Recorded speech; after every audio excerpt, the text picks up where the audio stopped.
यस्य सर्वे समारम्भाः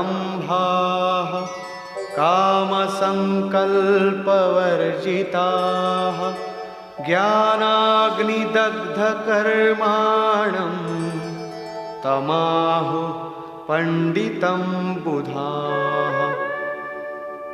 अर्जुन, यस्य सर्वे समारंभाः, जिस पुरुष के द्वारा संपूर्णता से आरंभ की हुई क्रिया काम संकल्प वर्जिताः क्रमशः उत्थान होते होते इतनी सूक्ष्म हो गई कि वासना और मन के संकल्प विकल्प से ऊपर उठ गई। कामना और संकल्पों का निरोध होना मन की विजेतावस्था है। अतः कर्म कोई ऐसी वस्तु है जो इस मन को कामना और संकल्प विकल्प से ऊपर उठा देता है।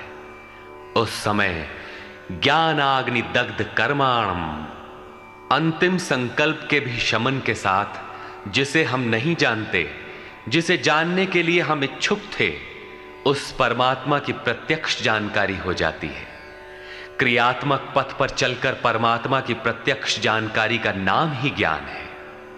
उस ज्ञान के साथ ही दग्ध कर्माणम, कर्म सदा के लिए दग्ध हो जाते हैं। जिसे पाना था पा लिया, आगे कोई सत्ता नहीं जिसकी शोध करे, इसलिए कर्म करके ढूंढे भी तो किसे। उस जानकारी के साथ कर्म की आवश्यकता समाप्त हो जाती है। ऐसी स्थिति वालों को ही बोध स्वरूप महापुरुषों ने पंडित कहकर संबोधित किया है। उनकी जानकारी पूर्ण है। ऐसी स्थिति वाला महापुरुष करता क्या है, रहता कैसे है, उसकी रहनी पर प्रकाश डालते हैं।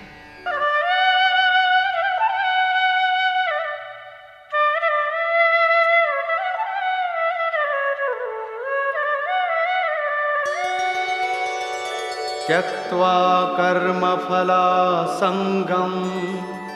नित्यतृप्तो निराश्रयः कर्मण्यभिप्रवृत्तोऽपि नैव किंचित् करोति सः।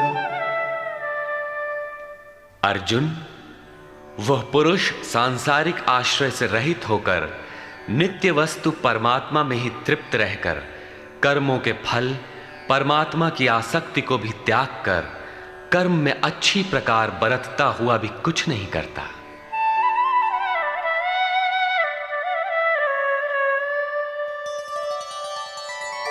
निराशीर्यत चित्तात्मा त्यक्त सर्व परिग्रहः शारीरं केवलं कर्म कुर्वन्नाप्नोति किल्बिषम्। जिसने अंतःकरण और शरीर को जीत लिया है, भोगों की संपूर्ण सामग्री जिसने त्याग दी है, ऐसे आशा रहित पुरुष का शरीर केवल कर्म करता दिखाई भर पड़ता है। वस्तुतः वो करता धरता कुछ नहीं, इसलिए पाप को प्राप्त नहीं होता। वो पूर्णत्व को प्राप्त है, इसलिए आवागमन को प्राप्त नहीं होता।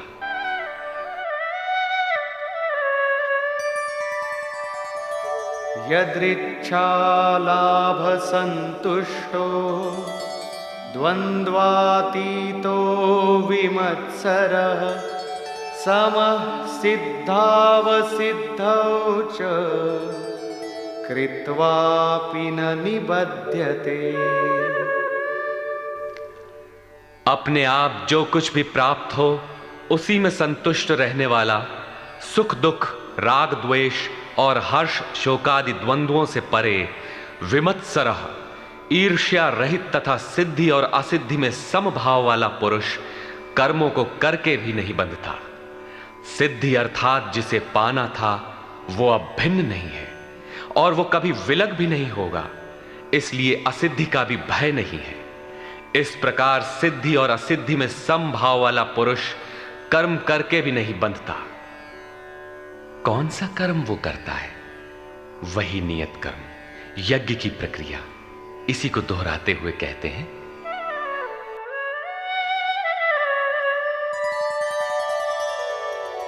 गतसंगस्य मुक्तस्य ज्ञानावस्थितचेतसः यज्ञायाचरतः कर्म समग्रं प्रविलीयते। अर्जुन, यज्ञायाचरतः कर्म, यज्ञ का आचरण ही कर्म है और साक्षात्कार का नाम ही ज्ञान है।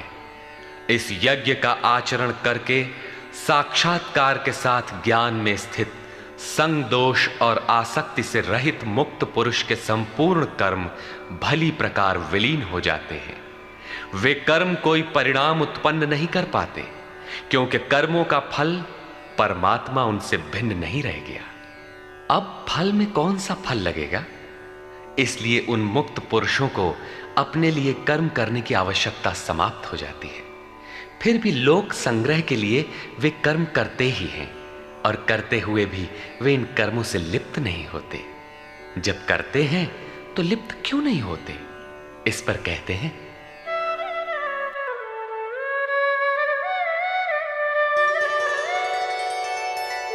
ब्रह्मार्पणं ब्रह्महविः ब्रह्माग्नौ ब्रह्मणाहुतं ब्रह्मैव तेन गन्तव्यं ब्रह्मकर्म समाधिना।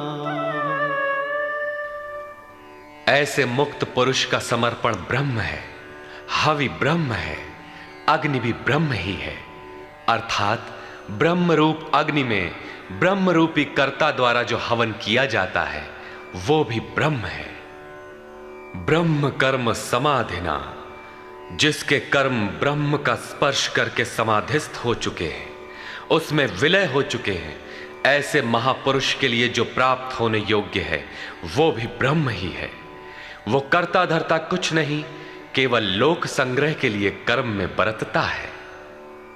ये तो प्राप्ति वाले महापुरुष के लक्षण हैं, किंतु कर्म में प्रवेश लेने वाले प्रारंभिक साधक कौन सा यज्ञ करते हैं?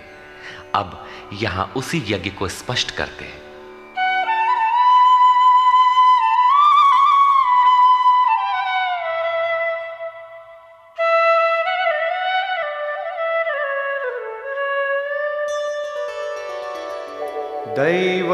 दैवमेवापरे यज्ञं योगिनः पर्युपासते ब्रह्माग्नावपरे यज्ञं यज्ञेनैवोपजुह्वति।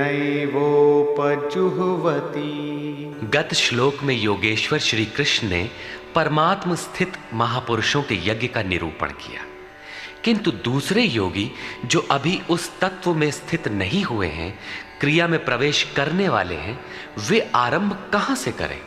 इस पर कहते हैं कि दूसरे योगी लोग दैवम यज्ञम अर्थात दैवी संपद को अपने हृदय में बलवती बनाते हैं, जिसके लिए ब्रह्मा का निर्देश था कि इस यज्ञ द्वारा तुम लोग देवताओं की उन्नति करो। ज्यों ज्यों हृदय देश में दैवी संपद अर्जित होगी, वही तुम्हारी प्रगति होगी और क्रमशः परस्पर उन्नति करके परम श्रेय को प्राप्त करो। दैवी संपद को हृदय देश में बलवती बनाना प्रवेशिका श्रेणी के योगियों का यज्ञ है। वो दैवी संपद अध्याय 16 के आरंभिक 3 श्लोकों में वर्णित है, जो हैं तो सब में केवल महत्वपूर्ण कर्तव्य समझकर उनकी जागृति करें, उनमें लगे।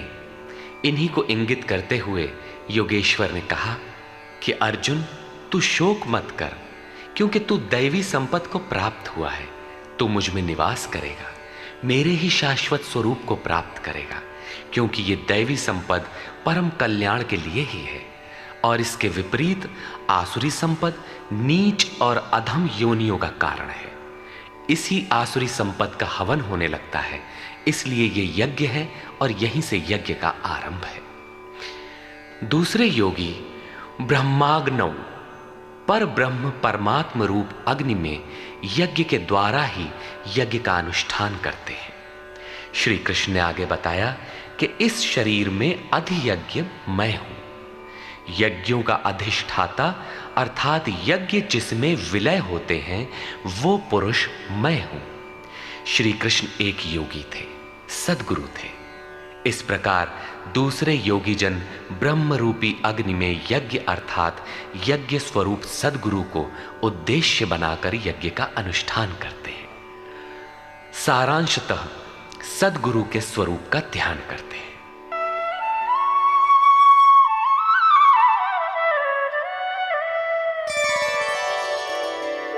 श्रोत्रादीनीन्द्रियाण्यन्ये संयमाग्निषु जुह्वति शब्दादीन् विषयानन्य इंद्रियाग्निषु जुह्वति। अन्य योगी जन श्रोत्रादिक अर्थात श्रोत्र, नेत्र, त्वचा, जिह्वा, नासिका सब इंद्रियों को संयम रूपी अग्नि में हवन करते हैं, अर्थात इंद्रियों को विषयों से समेटकर संयत कर लेते हैं। यहां आग नहीं जलती। जैसे अग्नि में डालने से हर वस्तु भस्मसात हो जाती है, ठीक इसी प्रकार संयम ही एक अग्नि है जो इंद्रियों के संपूर्ण बहिर्मुखी प्रवाह को दग्ध कर देता है। दूसरे योगी लोग शब्दादिक अर्थात शब्द, स्पर्श, रूप, रस और गंध विषयों को इंद्रिय रूपी अग्नि में हवन कर देते हैं, अर्थात उनका आशय बदलकर साधना परक बना लेते हैं। साधक को संसार में रहकर ही तो भजन करना है। सांसारिक लोगों के भले बुरे शब्द उससे टकराते ही रहते हैं। विषयोत्तेजक ऐसे शब्दों को सुनते ही साधक उनके आशय को योग, वैराग्य सहायक, वैराग्योत्तेजक भावों में बदलकर इंद्रिय रूपी अग्नि में हवन कर देते हैं। जैसे कि एक बार अर्जुन अपने चिंतन में रत था, अकस्मात उसके कर्ण कुहरों में संगीत लहरी झंझना उठी। उसने सिर उठाकर देखा तो उर्वशी खड़ी थी, जो एक वेश्या थी। सभी उसके रूप पर मुग्ध हो झूम रहे थे, किंतु अर्जुन ने उसे स्नेहिल दृष्टि से मातृवत देखा। उस शब्द रूप से मिलने वाले विकार विलीन हो गए, इंद्रियों के अंतराल में ही समाहित हो गए। यहां इंद्रिय ही अग्नि है। अग्नि में डाली हुई वस्तु जैसे भस्मसात हो जाती है, उसी प्रकार आशय बदलकर इष्ट के अनुकूल ढाल लेने पर विषयोत्तेजक रूप, रस, गंध, स्पर्श और शब्द भी भस्म हो जाते हैं। साधक पर कुप्रभाव नहीं डाल पाते। साधक इन शब्दादिकों में रुचि नहीं लेता, इन्हें ग्रहण नहीं करता। इन श्लोकों में अपरे, अन्य शब्द एक ही साधक की ऊंची नीची अवस्थाएं हैं। एक ही यज्ञकर्ता का ऊंचा नीचा स्तर है, न कि अपरे अपरे कहने से कोई अलग अलग यज्ञ।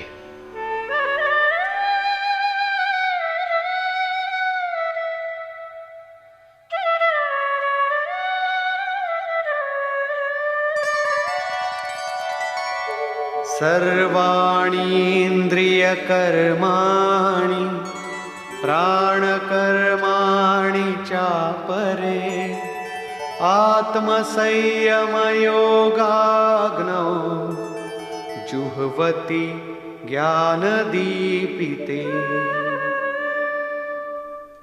अभी तक योगेश्वर ने जिस यज्ञ की चर्चा की, उसमें क्रमशः दैवी संपत्ति को अर्जित किया जाता है।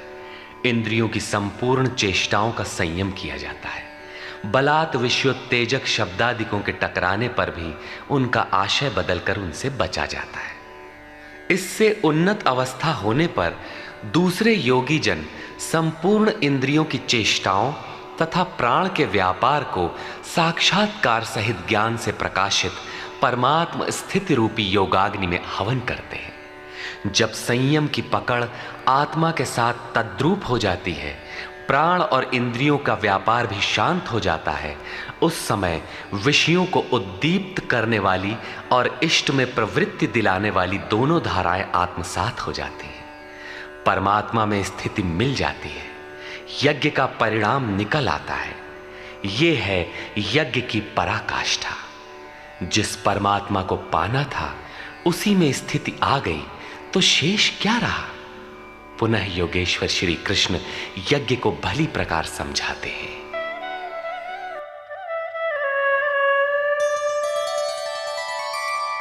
द्रव्ययज्ञास्तपो यज्ञा योगयज्ञास्तथा परे स्वाध्यायज्ञानयज्ञाश्च यतयः संशितव्रताः। अनेक लोग द्रव्य यज्ञ करते हैं, अर्थात आत्मपथ में महापुरुषों की सेवा में पत्र पुष्प अर्पण करते हैं। वे समर्पण के साथ महापुरुषों की सेवा में द्रव्य लगाते हैं।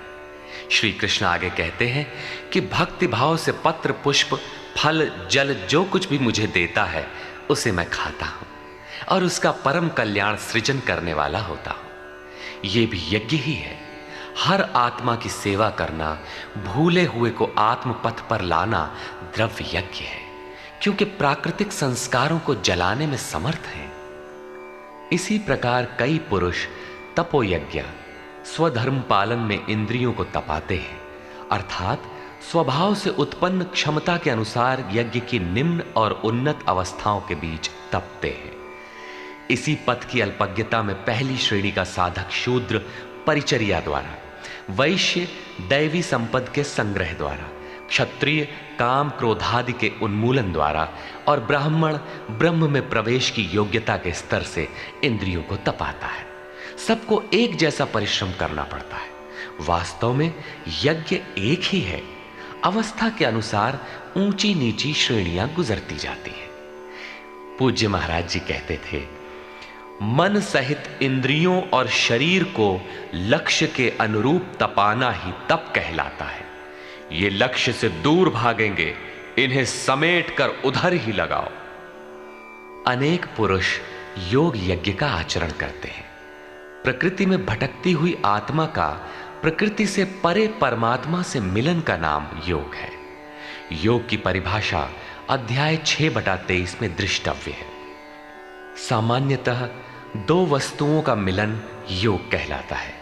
कागज से कलम मिल गया, थाली और मेज मिल गए तो क्या योग हो गया? नहीं, ये तो पंचभूतों से निर्मित पदार्थ हैं, एक ही हैं, दो कहां? दो प्रकृति और पुरुष हैं। प्रकृति में स्थित आत्मा अपने ही शाश्वत रूप परमात्मा में प्रवेश पा जाता है तो प्रकृति पुरुष में विलीन हो जाती है। यही योग है। अतः अनेक पुरुष इस मिलन में सहायक शम दम इत्यादि नियमों का भली प्रकार आचरण करते हैं। योग यज्ञ करने वाले तथा अहिंसादि तीक्ष्ण व्रतों से युक्त यत्नशील पुरुष स्वाध्याय ज्ञान यज्ञाश्च, स्वयं का अध्ययन, स्वरूप का अध्ययन करने वाले ज्ञान यज्ञ के करता है। यहां योग के अंगों अर्थात यम नियम आसन प्राणायाम प्रत्याहार धारणा ध्यान और समाधि, इनको अहिंसादि तीक्ष्ण व्रतों से निर्दिष्ट किया गया है। अनेक लोग स्वाध्याय करते हैं। पुस्तक पढ़ना तो स्वाध्याय का आरंभिक स्तर मात्र है। विशुद्ध स्वाध्याय है स्वयं का अध्ययन, जिससे स्वस्वरूप की उपलब्धि होती है, जिसका परिणाम है ज्ञान अर्थात साक्षात्कार। यज्ञ का अगला चरण बताते हैं।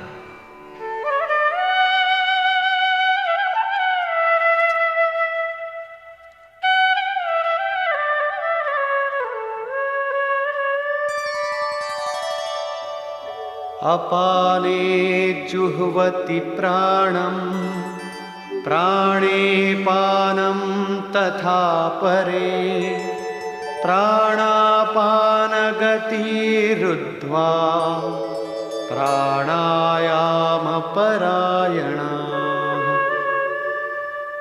बहुत से योगी अपान वायु में प्राण वायु का हवन करते हैं और उसी प्रकार प्राण वायु में अपान वायु का हवन करते हैं। इससे सूक्ष्म अवस्था हो जाने पर अन्य योगी जन प्राण और अपान दोनों की गति रोककर प्राणायाम के परायण हो जाते हैं। जिसे श्री कृष्ण प्राणापान कहते हैं उसी को महात्मा बुद्ध अनापान कहते हैं। इसी को उन्होंने श्वास प्रश्वास भी कहा है। प्राण वो श्वास है जिसे आप भीतर खींचते हैं और अपान वो श्वास है जिसे आप बाहर छोड़ते हैं। योगियों की अनुभूति है कि आप श्वास के साथ बाह्य वायुमंडल के संकल्प भी ग्रहण करते हैं और प्रश्वास में इसी प्रकार आंतरिक भले बुरे चिंतन की लहर फेंकते रहते हैं। बाह्य किसी संकल्प का ग्रहण न करना प्राण का हवन है तथा भीतर संकल्पों को न उठने देना अपान का हवन है। न भीतर से किसी संकल्प का स्फुरण हो और न ही बाह्य दुनिया में चलने वाले चिंतन अंदर क्षोभ उत्पन्न कर पाए। इस प्रकार प्राण और अपान दोनों की गति सम हो जाने पर प्राणों का याम अर्थात निरोध हो जाता है। यही प्राणायाम है। ये मन की विजितावस्था है। प्राणों का रुकना और मन का रुकना एक ही बात है। प्रत्येक महापुरुष ने इस प्रकरण को लिया है। वेदों में इसका उल्लेख है, चत्वारि वाक पारमिता पदानि। इसी को पूज्य महाराज जी कहा करते थे। हो, एक ही नाम को 4 श्रेणियों से जपा जाता है, बैखरी, मध्यमा, पश्यंती और परा। बैखरी उसे कहते हैं जो व्यक्त हो जाए, नाम का इस प्रकार उच्चारण हो कि आप सुने और बाहर कोई बैठा हो तो उसे भी सुनाई पड़े। मध्यमा अर्थात मध्यम स्वर में जप, जिसे केवल आप ही सुने, बगल में बैठा हुआ व्यक्ति भी उस उच्चारण को सुन न सके। ये उच्चारण कंठ से होता है। धीरे धीरे नाम की धुन बन जाती है, डोर लग जाती है। साधना और सूक्ष्म हो जाने पर पश्यंती अर्थात नाम देखने की अवस्था आ जाती है। फिर नाम को जपा नहीं जाता, यही नाम श्वास में ढल जाता है। मन को दृष्टा बनाकर खड़ा कर दें, देखते बढ़ रहे कि सांस कहती क्या है, सांस आती है कब, बाहर निकलती है कब, कहती है क्या। महापुरुषों का कहना है कि ये सांस नाम के सिवाय और कुछ कहती ही नहीं। साधक नाम का जप नहीं करता, केवल उससे उठने वाली धुन को सुनता है, सांस को देखता भर है, इसलिए इसे पश्यंती कहते हैं। पश्यंती में मन को दृष्टा के रूप में खड़ा करना पड़ता है, किंतु साधन और उन्नत हो जाने पर सुनना भी नहीं पड़ता। एक बार सुरत लगा भर दे, स्वतः सुनाई देगा। जपय न जपावे अपने से आवे, न स्वयं जपो न मन को सुनने के लिए बाध्य करो, और जप चलता रहे। इसी का नाम है अजपा। ऐसा नहीं कि जप प्रारंभ ही न करें और आ गई अजपा। यदि किसी ने जप नहीं प्रारंभ किया तो अजपा नाम की कोई वस्तु भी उसके पास नहीं होगी। अजपा का अर्थ है हम न जपें किंतु जाप हमारा साथ न छोड़े। एक बार सूरत का कांटा लगा भर दें तो जप प्रवाहित हो जाए और अनवरत चलता रहे।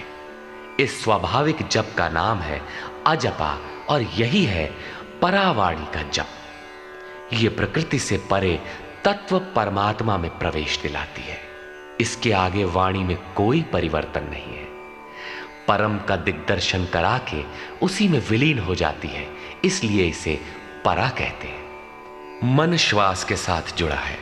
जब श्वास पर दृष्टि है, श्वास में नाम ढल चुका है, भीतर से न तो किसी संकल्प का उत्थान है और न बाह्य वायुमंडल के संकल्प भीतर प्रवेश कर पाते हैं। यही मन पर विजय की अवस्था है। इसी के साथ यज्ञ का परिणाम निकल आता है।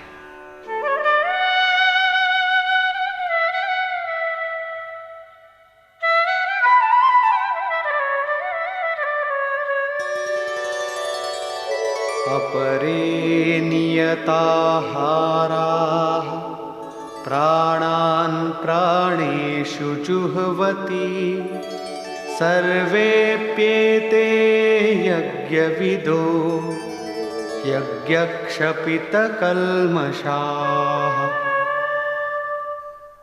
दूसरे नियमित आहार करने वाले प्राण को प्राणों में ही हवन करते हैं। पूज्य महाराज जी कहा करते थे कि योगी का आहार दृढ़, आसन दृढ़ और निद्रा दृढ़ होनी चाहिए। आहार विहार पर नियंत्रण बहुत आवश्यक है। ऐसे अनेक योगी प्राण को प्राण में ही हवन कर देते हैं, अर्थात श्वास लेने पर ही ध्यान केंद्रित रखते हैं, प्रश्वास पर ध्यान नहीं देते। सांस आई तो सुना ओम, पुनः सांस आई तो ओम सुनते रहें। इस प्रकार यज्ञों द्वारा नष्ट पाप वाले ये सभी पुरुष यज्ञ के जानकार हैं। इन निर्दिष्ट विधियों में से यदि कहीं से भी करते हैं तो वे सभी यज्ञ के ज्ञाता हैं। अब यज्ञ का परिणाम बताते हैं।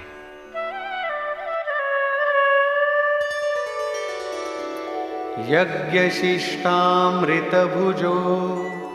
यान्ति ब्रह्म सनातनम् नायं लोकोऽस्त्ययज्ञस्य कुतोऽन्यः कुरु सत्तम। कुरुश्रेष्ठ अर्जुन, यज्ञ शिष्टामृत भुज, यज्ञ जिसकी सृष्टि करता है, जिसे अवशेष छोड़ता है, वो है अमृत। उसकी प्रत्यक्ष जानकारी ज्ञान है। उस ज्ञानामृत को भोगने अर्थात प्राप्त करने वाले योगी जन यान्ति ब्रह्म सनातनम, शाश्वत सनातन पर ब्रह्म को प्राप्त होते हैं।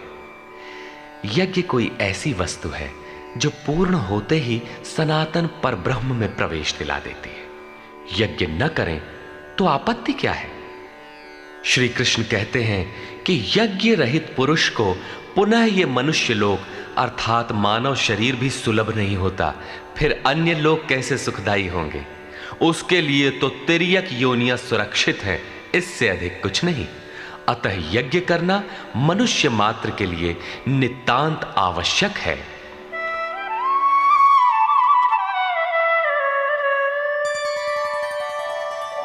एवं बहुविधा यज्ञा वितता ब्रह्मणो मुखे कर्मजान् विद्धितान् सर्वान् एवं ज्ञात्वा विमोक्ष्यसे। इस प्रकार उपर्युक्त बहुत प्रकार के यज्ञ वेद की वाणी में कहे गए हैं, ब्रह्म के मुख से विस्तारित है। प्राप्ति के पश्चात महापुरुषों के शरीर को परब्रह्म धारण कर लेता है। ब्रह्म से अभिन्न अवस्था वाले उन महात्माओं की बुद्धि मात्र यंत्र होती है, उनके द्वारा वो ब्रह्म ही बोलता है। उसकी वाणी में इन यज्ञों का विस्तार किया गया है। इन सब यज्ञों को तू कर्मजान विद्धि, कर्म से उत्पन्न हुआ जान। यही पहले भी कहे आए हैं, यज्ञः कर्म समुद्भवः। उन्हें इस प्रकार क्रियात्मक चलकर जान लेने पर, जैसा अभी बताया था, यज्ञ करके जिनका पाप नष्ट हो चुका हो वही यज्ञ के यथार्थ ज्ञाता है। अतः अर्जुन, तू विमोक्ष्य से संसार बंधन से पूर्णतः छूट जाएगा। यहां योगेश्वर ने कर्म को स्पष्ट कर दिया। वो हरकत कर्म है जिससे उपर्युक्त यज्ञ पूर्ण होते हैं। अब यदि दैवी संपत्ति का अर्जन, सद्गुरु का ध्यान, इंद्रियों का संयम, श्वास का प्रश्वास में हवन, प्रश्वास का श्वास में हवन, प्राण अपान की गति का निरोध खेती करने से होता हो, व्यापार नौकरी या राजनीति करने से होता हो, तो आप करिए। यज्ञ तो ऐसी क्रिया है जो पूर्ण होते ही तत्क्षण परब्रह्म में प्रवेश दिला देती है। बाह्य किसी भी कार्य से आप तत्क्षण ब्रह्म में प्रवेश पा जाते हो तो कीजिए। वस्तुतः ये सब के सब यज्ञ चिंतन की अंतः क्रियाएं हैं, आराधना का चित्रण है जिससे आराध्य देव विदित होता है। यज्ञ उस आराध्य तक की दूरी तय करने की निर्धारित प्रक्रिया विशेष है। ये यज्ञ श्वास प्रश्वास, प्राणायाम इत्यादि जिस क्रिया से संपन्न होते हैं उस कार्य प्रणाली का नाम कर्म है। कर्म का शुद्ध अर्थ है आराधना, चिंतन। प्रायः लोग कहते हैं कि संसार में कुछ भी किया जाए हो गया कर्म, कामना से रहित होकर कुछ भी करते जाओ हो गया निष्काम कर्मयोग। कोई कहता है कि अधिक लाभ के लिए विदेशी वस्त्र बेचते हैं तो आप सकामी हैं, देश सेवा के लिए स्वदेशी बेचें तो हो गया निष्काम कर्मयोग। निष्ठापूर्वक नौकरी करें, हानि लाभ की चिंता से मुक्त होकर व्यापार करें, हो गया निष्काम कर्मयोग। जय पराजय की भावना से मुक्त होकर युद्ध करें, चुनाव लड़ें, हो गए निष्कर्मी। मरोगे तो मुक्ति हो जाएगी। वस्तुतः ऐसा कुछ भी नहीं है। योगेश्वर श्री कृष्ण ने स्पष्ट शब्दों में बताया कि इस निष्काम कर्म में निर्धारित क्रिया एक ही है।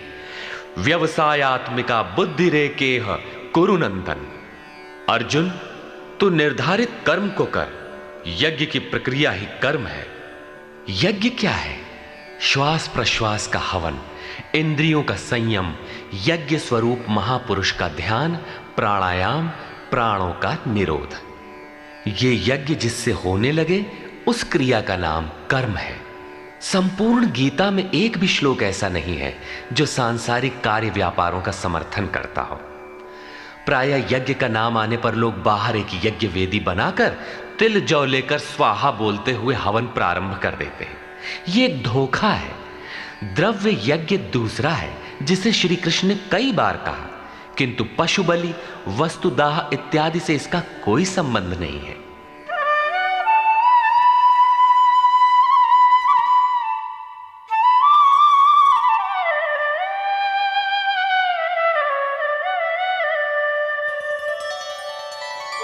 श्रेयान् द्रव्यमयाद्यज्ञात् ज्ञानयज्ञः परन्तप सर्वं कर्माखिलं पार्थ ज्ञाने परिसमाप्यते। अर्जुन, सांसारिक द्रव्यों से सिद्ध होने वाले यज्ञ की अपेक्षा ज्ञान यज्ञ, जिसका परिणाम ज्ञान अर्थात साक्षात्कार है, यज्ञ जिसकी सृष्टि करता है, उस अमृत तत्व की जानकारी का नाम ज्ञान है। ऐसा यज्ञ श्रेयस्कर है, परम कल्याणकारी है। हे पार्थ, संपूर्ण कर्म ज्ञान में शेष हो जाते हैं, परिसमाप्यते, भली प्रकार समाहित हो जाते हैं। ज्ञान यज्ञ की पराकाष्ठा है। उसके पश्चात कर्म किए जाने से न कोई लाभ है और न छोड़ देने से उस महापुरुष की कोई क्षति ही होती है। इस प्रकार भौतिक द्रव्यों से होने वाले यज्ञ भी यज्ञ है, किंतु उस यज्ञ की तुलना में जिसका परिणाम साक्षात्कार है, उस ज्ञान यज्ञ की अपेक्षा अत्यंत अल्प है। आप करोड़ का हवन करें, सैकड़ों यज्ञ वेदी बना लें, सतपथ पर द्रव्य लगावें, साधु संत महापुरुषों की सेवा में द्रव्य लगावें, किंतु इस ज्ञान यज्ञ की अपेक्षा अल्प है। वस्तुतः यज्ञ श्वास प्रश्वास का है, इंद्रियों के संयम का है, मन के निरोध का है, जैसा श्री कृष्ण अभी बता आए। इस यज्ञ को प्राप्त कहां किया जाए, उसकी विधि कहां से सीखें? यथा तद्विद्धि प्रणिपातेन परिप्रश्नेन सेवया उपदेक्षन्ति ते ज्ञानम् ज्ञानिनस्तत्त्वदर्शिनः। इसलिए अर्जुन, तू तत्वदर्शी महापुरुष के पास जाकर भली प्रकार प्रणत होकर अर्थात दंडवत प्रणाम करके, अहंकार त्याग कर, शरण होकर, भली प्रकार सेवा करके, निष्कपट भाव से प्रश्न करके तो उस ज्ञान को जान। वे तत्व को जानने वाले ज्ञानी जन तेरे लिए उस ज्ञान का उपदेश करेंगे, साधना पथ पर चलाएंगे। समर्पित भाव से सेवा करने के उपरांत ही इस ज्ञान को सीखने की क्षमता आती है। तत्वदर्शी महापुरुष परम तत्व परमात्मा का प्रत्यक्ष दिग्दर्शन करने वाले हैं। वे यज्ञ की विधि विशेष के ज्ञाता हैं और वही आपको भी सिखाएंगे।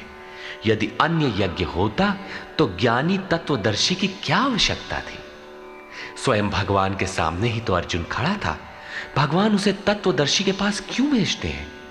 वस्तुतः श्री कृष्ण एक योगी थे। उनका आशय है कि आज तो अनुरागी अर्जुन मेरे समक्ष उपस्थित है, भविष्य में अनुरागियों को कहीं भ्रम ना हो जाए कि श्री कृष्ण तो चले गए, अब किसकी शरण जाए। इसलिए उन्होंने स्पष्ट किया कि तत्वदर्शी के पास जाओ, वे ज्ञानी जन तुझे उपदेश देंगे और यज्ञात्वा न पुनर्मोहम् एवं यास्यसि पांडव येन भूतान्यशेषेण द्रक्ष्यस्यात्मन्यथो मयि। उस ज्ञान को उनके द्वारा समझकर तू इस प्रकार फिर कभी मोह को प्राप्त नहीं होगा। उनसे दी गई जानकारी के द्वारा उस पर चलते हुए तू अपनी आत्मा के अंतर्गत संपूर्ण भूतों को देखेगा, अर्थात सभी प्राणियों में इसी आत्मा का प्रसार देखेगा। जब सर्वत्र एक ही आत्मा के प्रसार को देखने की क्षमता आ जाएगी, उसके पश्चात तू मुझ में प्रवेश करेगा। अतः उस परमात्मा को पाने का साधन तत्व स्थित महापुरुष के द्वारा है। ज्ञान के संबंध में, धर्म और शाश्वत सत्य के संबंध में श्री कृष्ण के अनुसार किसी तत्वदर्शी से ही पूछने का विधान है।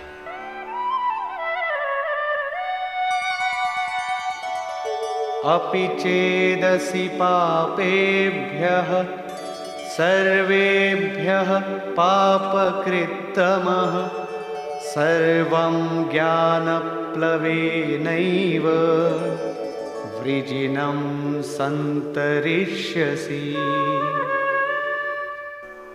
यदि तू सब पापियों से भी अधिक पाप करने वाला है, तब भी ज्ञान रूपी नौका द्वारा सभी पापों से निसंदेह भली प्रकार तर जाएगा। इसका आशय आप ये न लगा ले कि अधिक से अधिक पाप करके कभी भी तर जाएंगे। श्री कृष्ण का आशय मात्र यही है कि कहीं आप भ्रम में न रहे कि हम तो बड़े पापी हैं, हमसे पार नहीं लगेगा। ऐसी कोई गुंजाइश न निकाल लें। इसलिए श्री कृष्ण प्रोत्साहन और आश्वासन देते हैं कि सब पापियों के पापों के समूह से भी अधिक पाप करने वाला हो, फिर भी तत्वदर्शियों से प्राप्त ज्ञान रूपी नौका द्वारा तू निसंदेह संपूर्ण पापों को अच्छी प्रकार पार कर जाएगा। किस प्रकार?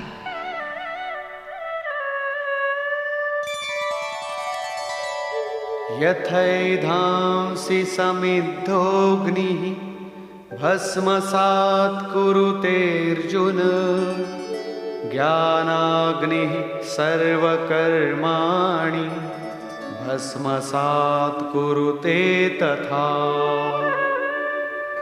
अर्जुन, जिस प्रकार प्रज्वलित अग्नि ईंधन को भस्म कर देता है, ठीक उसी प्रकार ज्ञान रूपी अग्नि संपूर्ण कर्मों को भस्म कर देता है।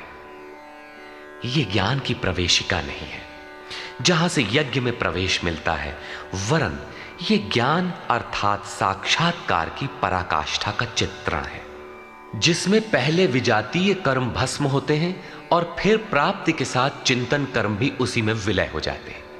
जिसे पाना था पा लिया, अब आगे चिंतन कर किसे ढूंढे? ऐसा साक्षात्कार वाला ज्ञानी संपूर्ण शुभाशुभ कर्मों का अंत कर लेगा। वो साक्षात्कार होगा कहां? बाहर होगा अथवा भीतर? इस पर कहते हैं,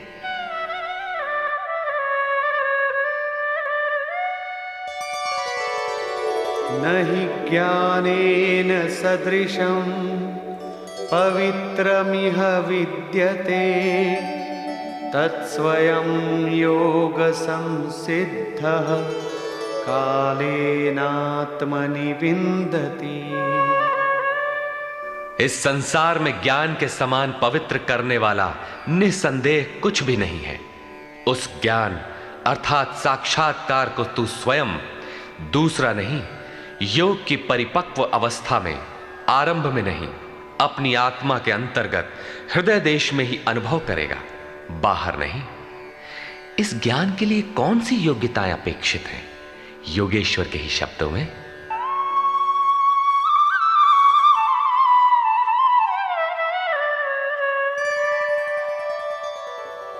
श्रद्धावान् लभते ज्ञानं तत्परः संयतेन्द्रियः ज्ञानं लब्ध्वा परां शान्तिम् अचिरेणाधिगच्छति। श्रद्धावान, तत्पर तथा संयतेंद्रिय पुरुष ही ज्ञान प्राप्त कर पाता है। भावपूर्वक जिज्ञासा नहीं है तो तत्वदर्शी की शरण जाने पर भी ज्ञान नहीं प्राप्त होता। केवल श्रद्धा ही पर्याप्त नहीं है, श्रद्धावान शिथिल प्रयत्न भी हो सकता है। अतः महापुरुष द्वारा निर्दिष्ट पथ पर तत्परता से अग्रसर होने की लगन आवश्यक है।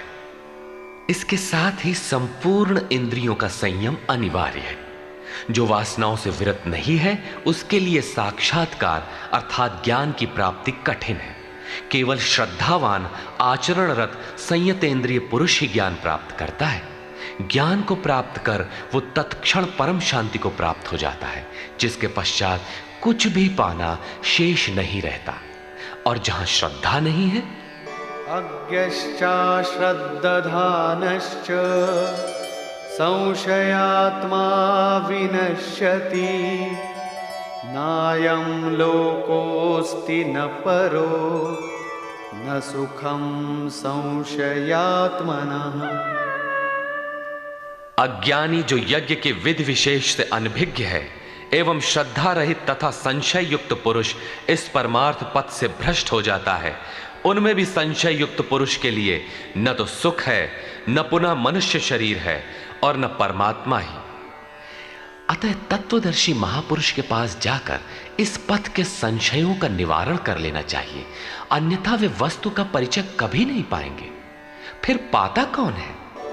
योग संन्यस्त कर्माणं ज्ञान संचिन्न संशयम् आत्मवन्तं न कर्माणि निबध्नन्ति धनंजय।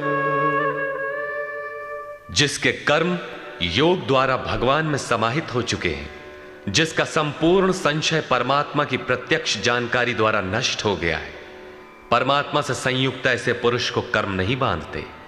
योग के द्वारा ही कर्मों का शमन होगा, ज्ञान से ही संशय नष्ट होगा। इसीलिए श्री कृष्ण कहते हैं,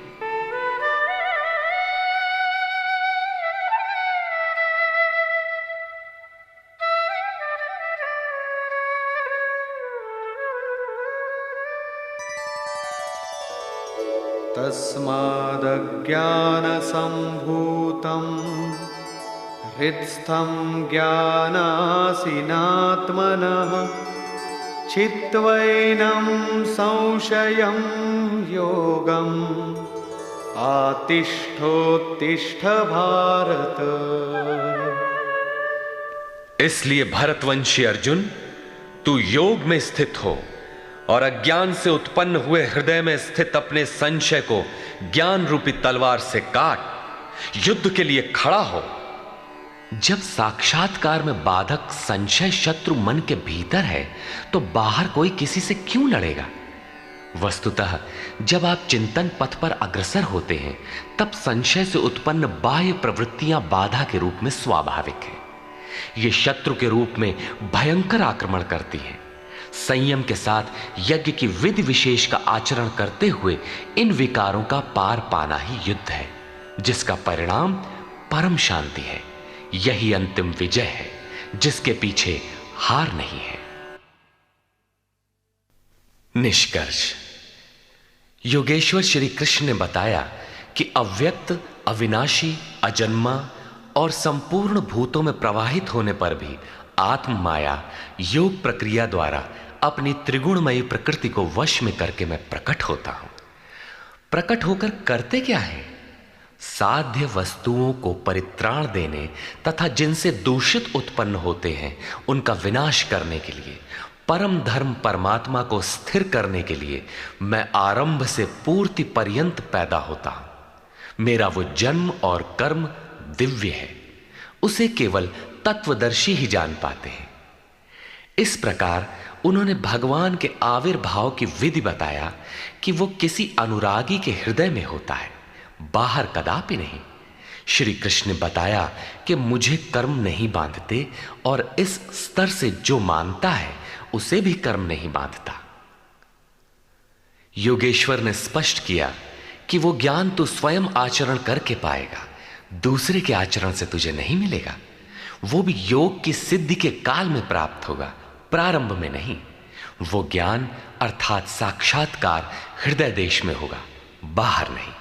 श्रद्धालु, तत्पर एवं संयतेंद्रिय, संशय रहित पुरुष ही से प्राप्त करता है। अतः हृदय में स्थित अपने संशय को वैराग्य की तलवार से काट। ये हृदय देश की लड़ाई है। बाह्य युद्ध से गीतोक्त युद्ध का कोई प्रयोजन नहीं है।